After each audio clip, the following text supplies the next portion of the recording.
okay if you, I mean, if you have questions to ask and you want to slow me down, it's okay lah. We are more or less on my usual track, but maybe slightly faster, like maybe by like half a class. So it's okay. We do have time. Alright, so we have one more question for closed system chapter, or one more example before we close up this chapter. Okay, so this here we have another scenario here. We have another scenario. Alright, so you can see that for thermal, right? So now we are mainly looking at closed systems. The steps of solving problems are actually mainly quite procedural, it's about the same. But we can have many different scenarios. So it all depends on how you can link all these processes or how you see all these processes happen. So for thermal, usually I think practice will be the one that is more important, because understanding them is not hard. Like I think every time even you can't do them after I show you how it does make sense, right? At least I hope that's the case lah. So it needs practice for you to see how we can go through, how all the processes happen and how you can link like one state to another. Again, like I always say, tutorial you will see more of these examples. Okay, so now we are looking at the last example here. A piston cylinder device initially contains air at 150 kilopascal and 27 degrees Celsius. So again, since we are on the sort of last, the second section of closed system, so we are dealing with air again. Not again, but we are dealing with air here.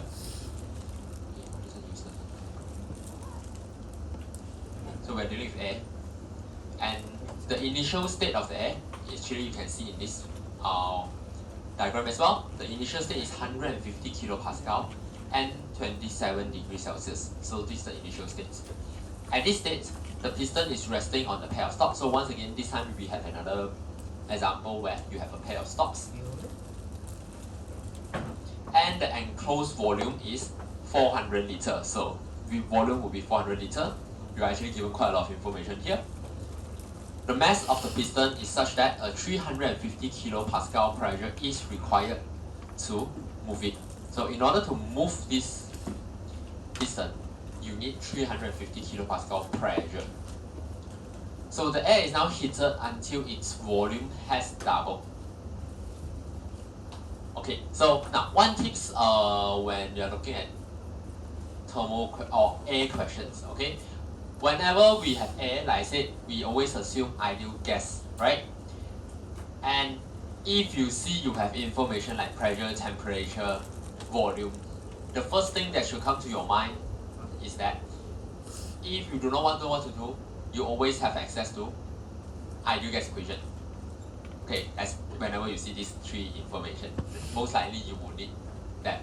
Basically is that. Okay, so for this question, okay, the graph kind of shows the process here. Now let me explain the process first. Okay, so you have, okay, so what you need to find is this. You need to find out what is T3, final temperature, the boundary work done on these processes, on the process, and then the overall heat transfer, so this Q. So these are the things that we are looking for this question. So again, we are looking for same issue. Okay. So we are looking for T3. So T3 is the final temperature. So why 3? Because technically speaking here we have two processes. Later I will talk about them in this picture again, diagram. And then we need to look for work 3. So how much work is being done to push this piston, and how much heat that we supply to this system in order for this to happen. Okay, so once again, so assumption here, you can see that is still the standard assumption. So when you're dealing with air, ideal gas, and then stationary system, this one is always there for closed system, unless you're moving around the cylinder, otherwise it is always there. So in this case also, we don't have external work. This one not very necessary for your exam. If you you don't write it, it's also fine. For us, it's mostly self-explanatory. Okay, so now, can anyone see why do we have two processes here? Why do we have two processes here? So like three states.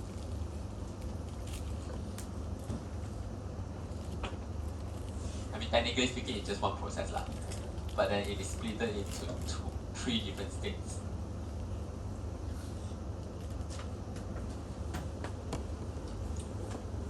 Okay, so if you look at this, so this is the initial state, right?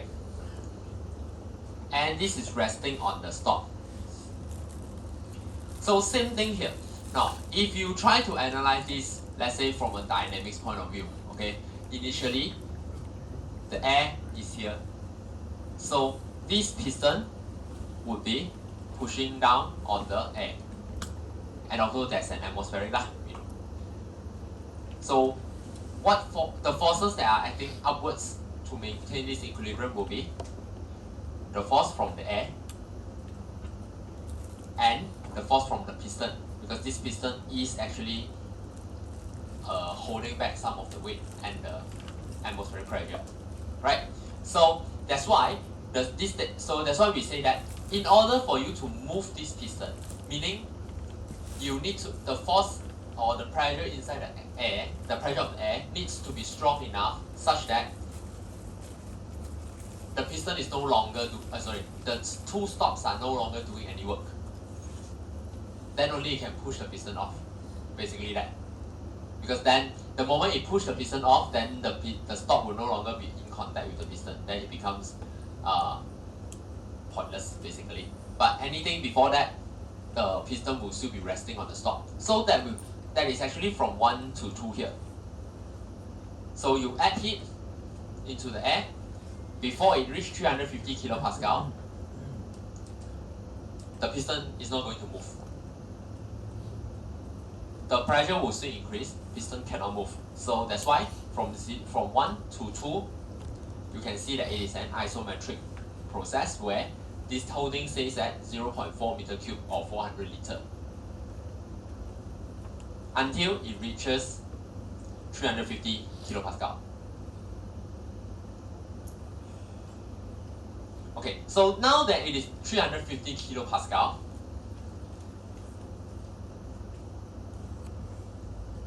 this piston will start to lift up, will start to be lifted up, right? So when it starts to be lifted up, like I mentioned, these stops will no longer be doing any work, right? Then your whole process will no longer have any external forces. So what happened will be this one. So this will be 350. We have to write that, yeah. Then here will be weight of the piston and also weight of the atmosphere. So these two values is constant, right? It will never change. So meaning this pressure actually won't change even when the volume has doubled, because you don't have any other forces. No extra forces means no extra pressure, because they are related. Area is the same. So then from here 2 to 3, you can see it becomes an isobaric process, but the volume still doubles. So it might not make much sense to you to think that, you know, pressure doesn't change, but volume still change, right? Because the density or the specific volume has changed in this case. So if pressure doesn't change, why does the volume still increase? Because specific volume or density increases. That's all. So because remember in thermo, basically right after chapter 4, most of the cases that we're all dealing with compressible flow in a way. Compressible gases or liquid or fluid. So the volume, or the specific volume or the density always changes depending on, I mean, not always, like the first case doesn't change. So it depends on what we are dealing with, it will change. So you cannot maintain with the previous way of thinking anymore. So from 2 to 3, it has expanded without any change in the pressure, but there is a change in volume. So it is also in the same case where if you just imagine like, you know, you have, remember in tutorial I said net force equals to 0. There are two cases. One is stationary, the other one is still moving, but net force is to 0. So this is the same case.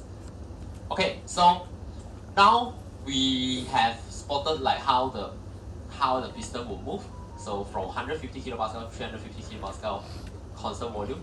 Then at 350 kilopascal, constant pressure process. So from here, so first thing, we can find T3 first. How? Like I said, if you're dealing with ideal gas, if you see PV and T, you can always use ideal gas equation. So you can actually use just PV over T equals to PV over T. You can find the temperature at state 3. So as straightforward as that. Do I have answer? Yeah, let me check. Okay, yeah. So if you calculate this should be the value that you get. Again, when you use ideal gas equation, always convert to Kelvin.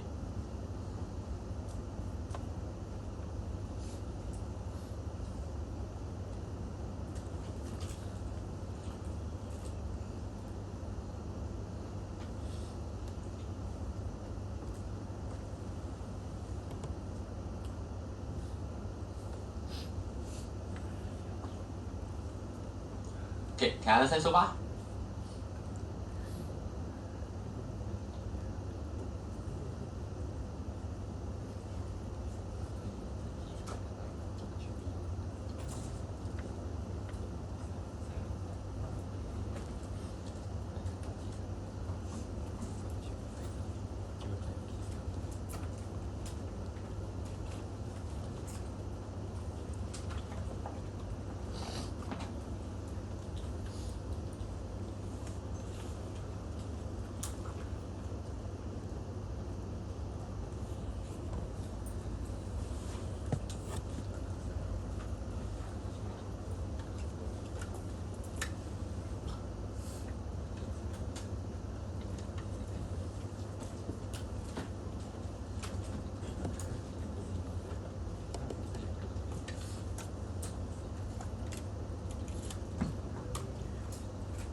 So again, a reminder, like I mentioned, conversion liter to meter cube, you are expected to know this.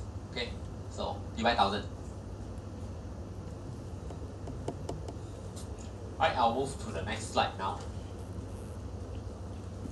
Okay, so we have found T3. So now what we need is work 1,3. So even though we say there's no external work, and when I analyze this whole process, this entire process, it also shows that we don't have any external work, right? But obviously, we still have work involvement in this case. So what is this work? It will be the, what work is this?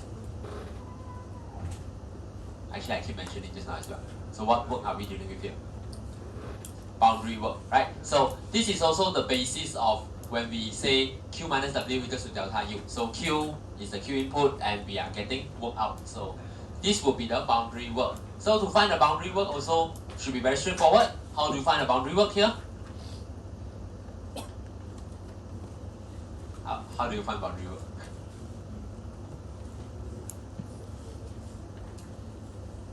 Area under the graph for the PV diagram. So you use the area under the graph for the PV diagram. So from here, again we bring this over. So for work done, you need area under the graph. So P, V3 minus V2. We don't care about V1 because V1 and V2 is the same thing. So from here, you can get boundary work. So once you're done with the boundary work, then actually you can also start with this. It doesn't matter the order. Or for heat transfer, then we use back our standard equation, Q minus W equals to delta U. So in this case, we are dealing with ideal gas, so we can sub U with mCv delta T. And so for this, we need to find mass first, right? Because the W that you found here is not specific work, it is work. So in order for you to find work, you need MC delta T and not C delta T. So if you are looking for specific work, then this can you can leave it as CV delta T lah, without the M. So then in order to find mass, again, you use ideal gas equation. From the first part, R value you can find from the table, if you cannot remember, but for air it's 0.287 lah. And then from here, or so here we are showing two methods. Okay, sorry, I forgot about this. So here you can either use CV delta T, or you can actually use U3 minus U1 from table A17. So remember we mentioned that we have three methods of looking for internal energy for closed system. So if you use table, then this will be the most accurate value. You can sub this in for U3 minus U2. Otherwise, you can use CV value, average between these two temperature, and you can calculate MC delta T. So then you sub work in, so you sub the work term into this equation, you can get Q value. Okay, so I'll leave this here for a while, maybe about 5 minutes. Let me know if you have any question or which part that you don't understand. So again, here this actually represents two different methods. Okay, it doesn't mean that you need to do both of these. These are two methods. They are separated. They are not. You don't need to do both at the same time. We are just showing you that you can do two. So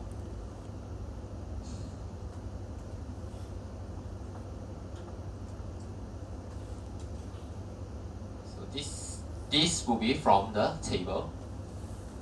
And if you don't want to use the table, or let's say but usually question will specify which method for you to use.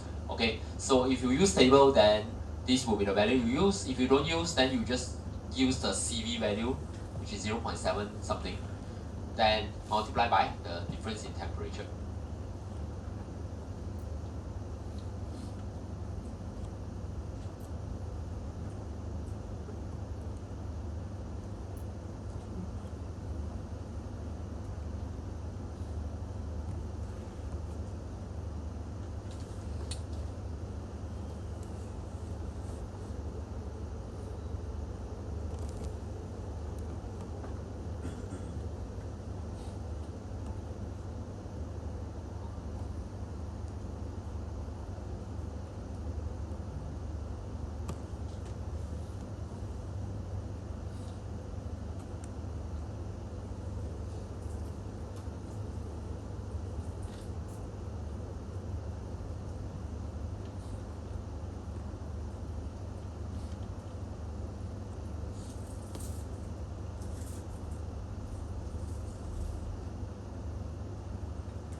So is everyone clear about this? Is there anything that you want to ask?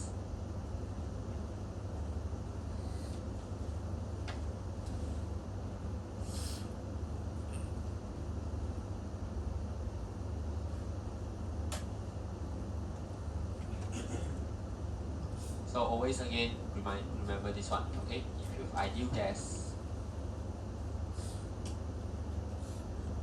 then you can use the ideal gas equation.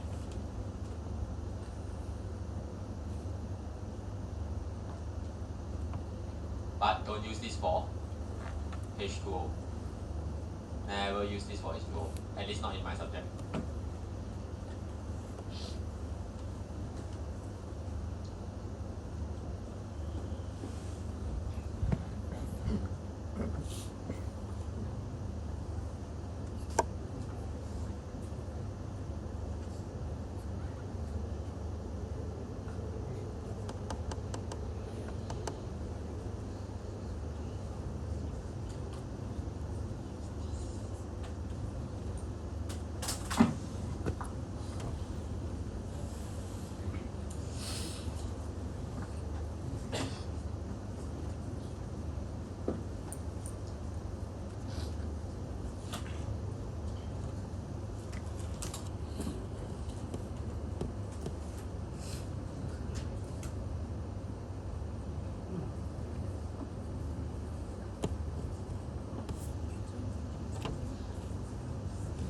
Okay, so no question. If no question, then we are actually done with closed system now.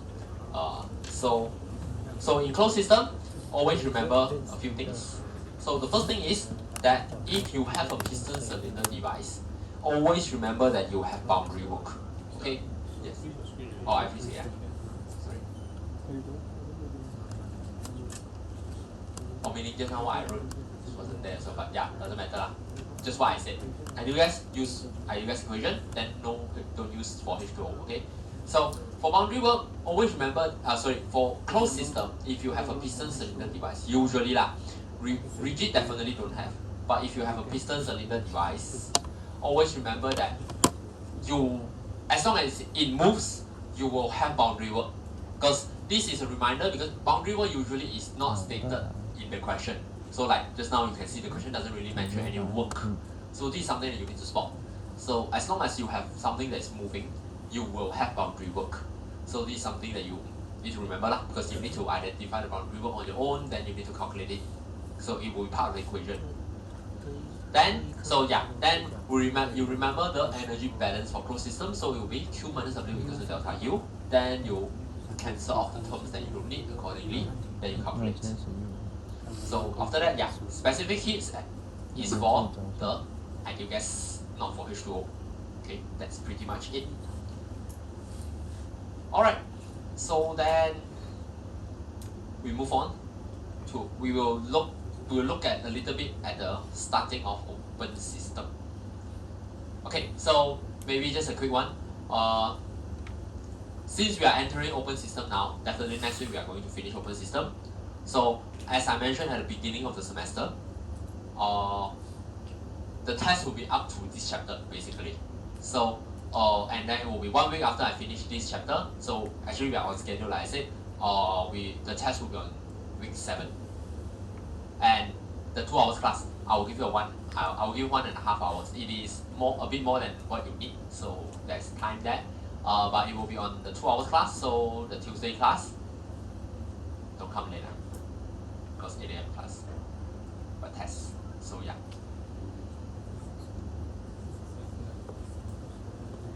Okay, so tell your friends that are not here. So week 7, Tuesday will be a test. Up to this chapter. I mean, as you can see, they are all related lah. So there's no point for me to choose what chapter not to come out and what to come out, because they are all continuous things. Okay, so now we look at open system instead of closed system. So here so for open system, first we will develop the conservation of mass principle. Then we will apply this on various systems, including steady and unsteady flow. So unsteady flow is not too important here for us, mainly steady flow, but I will still show you something. So and then we will again apply first law to open system. Then identify energy carried by fluid stream. This one is the energy analysis, later we see. Then after that we will look at all the open system example. So mainly today I think I will just do the first two because we don't really have much time. So I will just look at the first conservation of mass part. Okay, so in open system, it's actually quite important for us to define the conservation of mass principle, because open system has a flow. It has continuous flow. So this part will be more similar to what you let's say if you have studied fluid, this part will be a bit more similar to fluid. Not as complicated, but similar, because we do simplify a lot of terms. Okay, so now based on your understanding to the term open systems, I identify if these are open or closed systems. So first one, very obvious, a leaking bucket. Is this a closed system or open system? Open system, right? Because you have water leaking. So essentially, if there is a mass transfer across a boundary, you have open system. So this one, a system boundary around a house with a fan blowing inside. Is this an open system or closed system?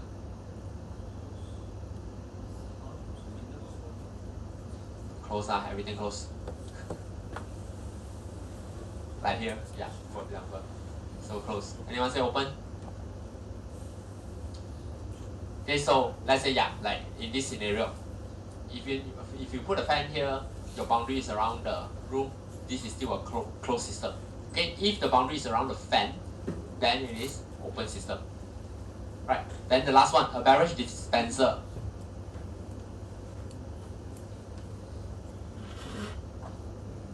Yeah, so again, this depends on if you are using it or not. If you turn it on, if you are getting beverage from it, then it is an open system. If it is closed, then it is closed system. Okay, so this is just some example. So so as seen in the few examples earlier, open systems involve mass flow across the system boundaries. So we also call open system control volume. So why do we call it that? So I sort of talk about this a little bit in some of your tutorials. Okay, so this is first. Okay, so in open system, as you can see, we always have mass flowing in and out of some system, not out of your system. So it is actually very hard for us to define, like, unlike closed system is very straightforward. You have a container or you have something, then that is what we are studying. So that is the amount that we are studying. But in closed system, that is not the case, because you might have piping and stuff. So for example, let's say a pump is an open system, but how much are we analyzing about the pump? It can be from here all the way to here. So usually for open system, we need to define a specific space that we are studying. So which is why, like in this case, so we define this area or this volume or space that we study.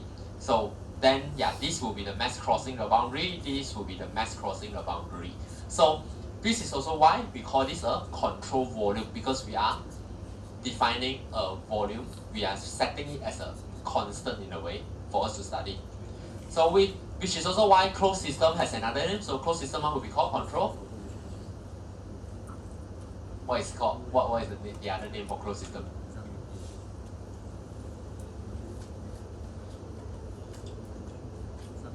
Closed system will be control mass. Because open system we choose a space, closed system we choose a certain amount of substance that we study. So closed system will be control mass. Open system, control volume. That's just the other name for this lah.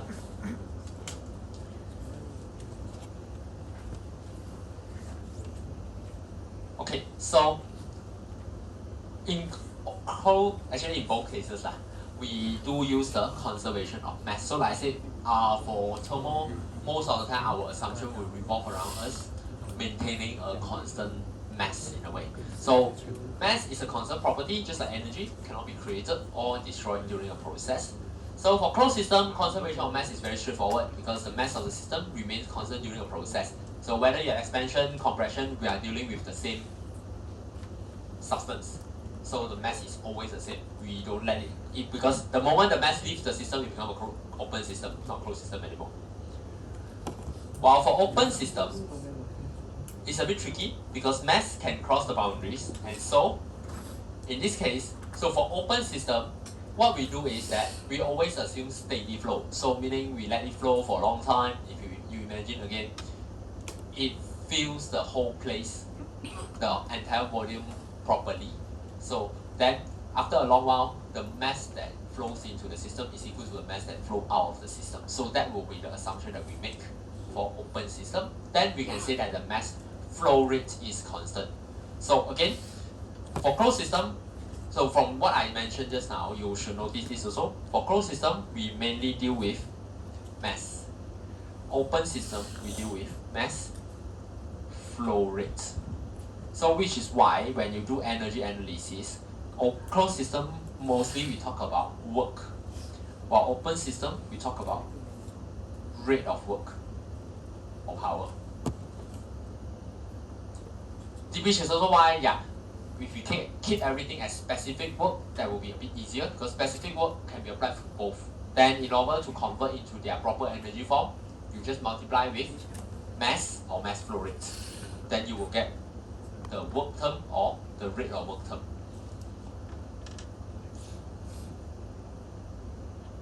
Okay, so this is what we are studying here.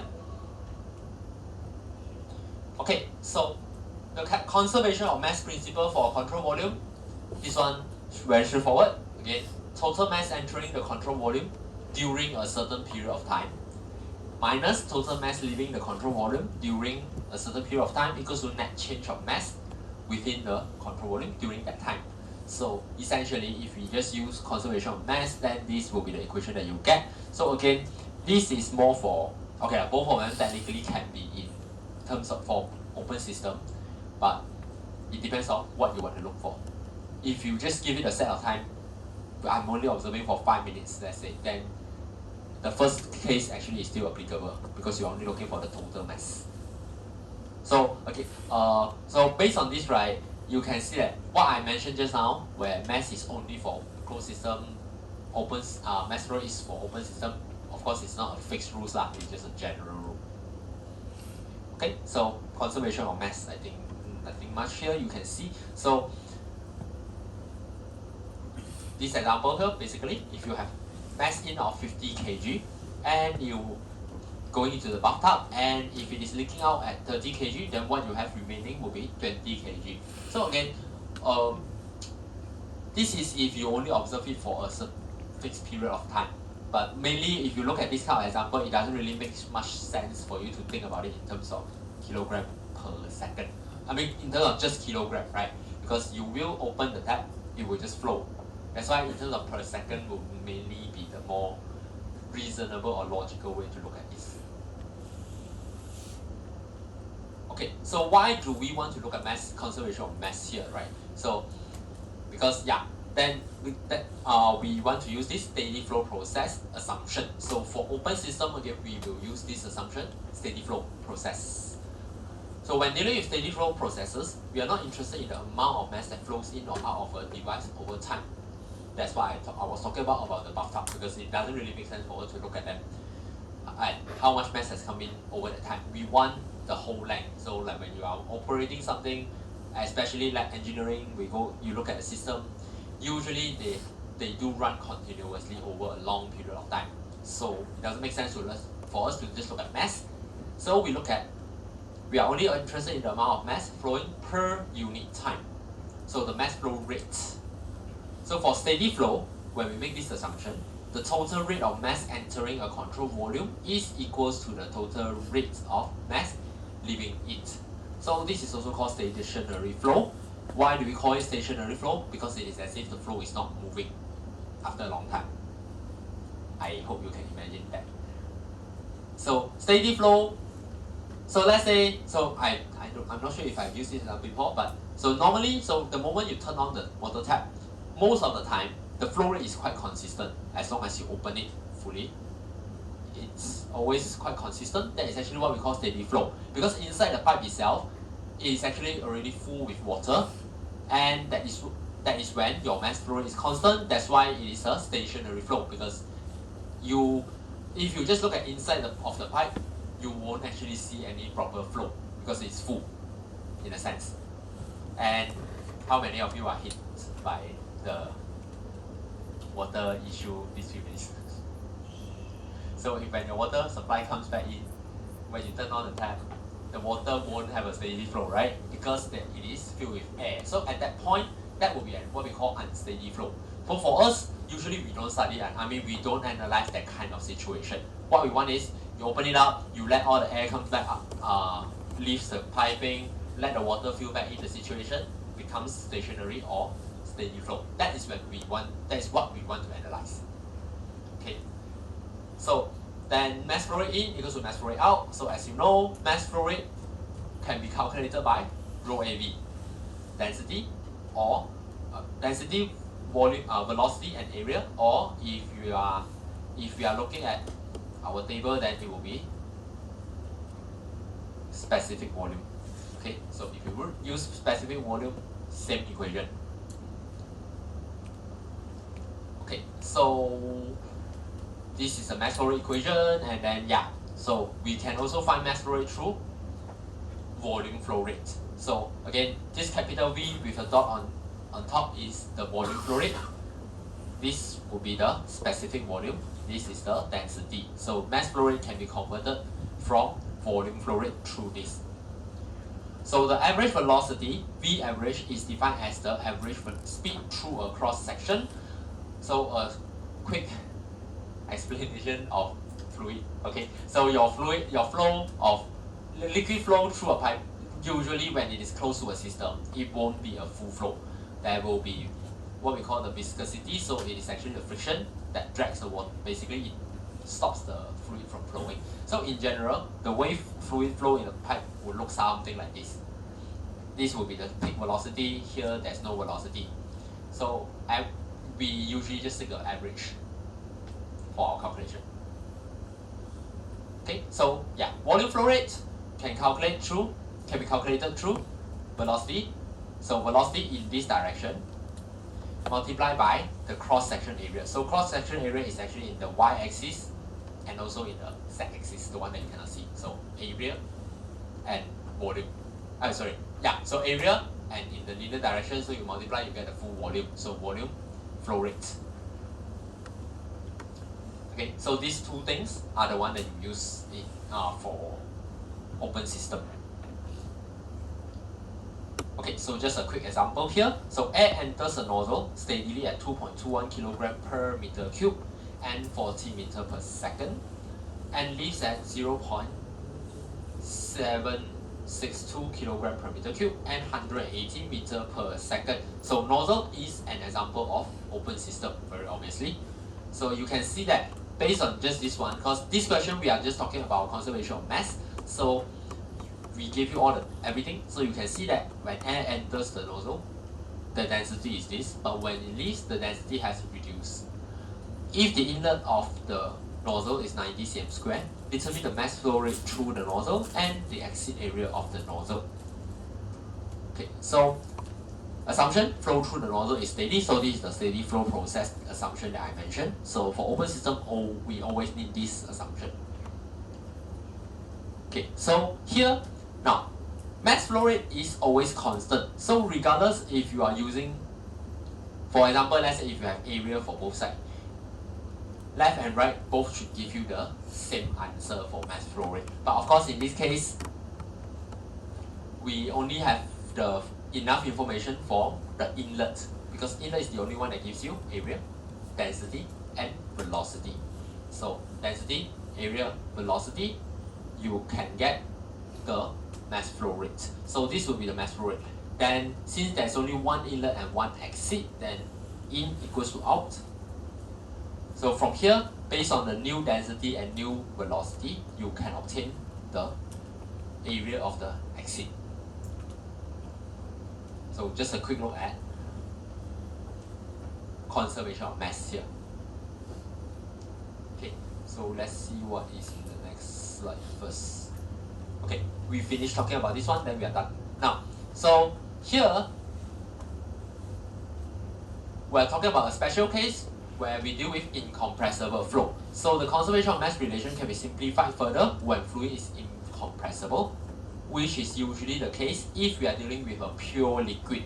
Okay, so incompressible flow would mean that the density of the liquid or of the fluid doesn't change. That's why we call it incompressible.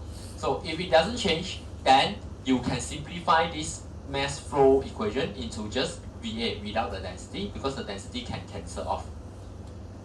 So then for steady incompressible flow, volume flow rate in equals to volume flow rate out. Now, so one thing to bear in mind, there is no such thing as a conservation of volume principle. We only have conservation of mass. So this equation, V1A, 1, V2A2, so the volume in equals to volume flow rate out, is only applicable when you have incompressible flow. So for steady flow of liquids, the volume flow rate as well as the mass flow rate remain constant, since liquids are essentially incompressible, which